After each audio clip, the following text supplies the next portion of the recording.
Bonjour à toutes et à tous, bienvenue dans Actu Eco, votre émission économique et financière en partenariat avec Matanti. Matanti, ce sont des pâtes alimentaires naturelles et bio 100% semoule de blé dur sans additifs.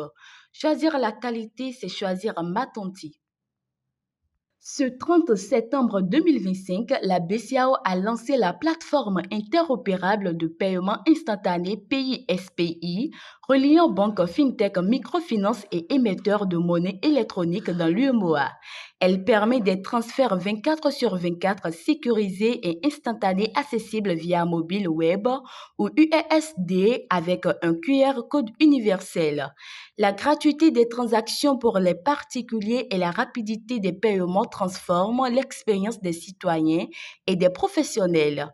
Le projet capitalise sur la forte croissance de la monnaie électronique, passée de 260 millions à plus de 11 000 milliards de francs CFA en 10 ans. Saluée comme une avancée historique, la PISPI vise à renforcer l'inclusion financière et l'intégration économique dans l'Union. Toujours sur le plan national, le 29 septembre 2025, Proparco, filiale de l'AFD dédiée au financement du secteur privé, a ouvert une antenne à Cotonou, sa première au Bénin. Le bureau dirigé par Michel Tapsoba couvrira 6 pays pour renforcer le suivi des projets et la coopération locale. Un protocole d'accord a été signé avec la CDCB pour cofinancer des projets alignés sur le PAG du Bénin. Proparco compte désormais 14 bureaux en Afrique, dont 6 en Afrique de l'Ouest, avec 1,28 milliard d'euros investis en 2024. Cette implantation intervient dans un contexte de forte croissance béninoise, stimulée par des infrastructures, l'agriculture et les services. Un court rappel, le Bénin a doublé ses recettes domestiques entre 2016 et 2023, passant de 746 à plus de 1700 milliards de francs CFA sans augmenter les impôts. Cette performance découle d'un nouveau code général des impôts et de la suppression de plusieurs taxes. La simplification et la modernisation des procédures fiscales ont renforcé l'attractivité et le civisme fiscal. Le nombre d'entreprises contribuables est passé de 2 979 à 8 655. L'État vise 75% d'autonomie financière en 2026, réduisant sa dépendance extérieure et consolidant sa résilience économique.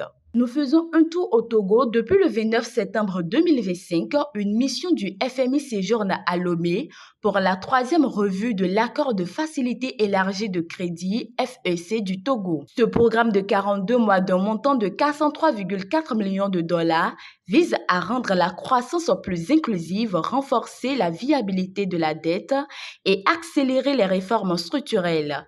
Les discussions portent sur la croissance, l'inflation des comptes publics et la réforme des subventions à l'énergie. Un avis favorable ouvrirait la voie et à un nouveau décaissement après déjà 129 millions de dollars reçus depuis mars 2024. Ce soutien est crucial pour maintenir les réformes et consolider la reprise économique du pays. Une autre information qui fait l'actualité, la raffinerie Dangote a repris la vente de carburant en Naira après une brève suspension qui avait soulevé des inquiétudes sur l'approvisionnement. Ce mécanisme repose sur un accord de troc avec la NNPC, pétrole brut fourni par l'État contre vente de produits raffinés en monnaie locale. Il vise à soutenir le Naira en réduisant la pression sur les réserves de devises et à garantir l'approvisionnement du marché intérieur. La suspension a révélé la vulnérabilité du système liée aux difficultés de la NNPC à fournir du brut de manière régulière.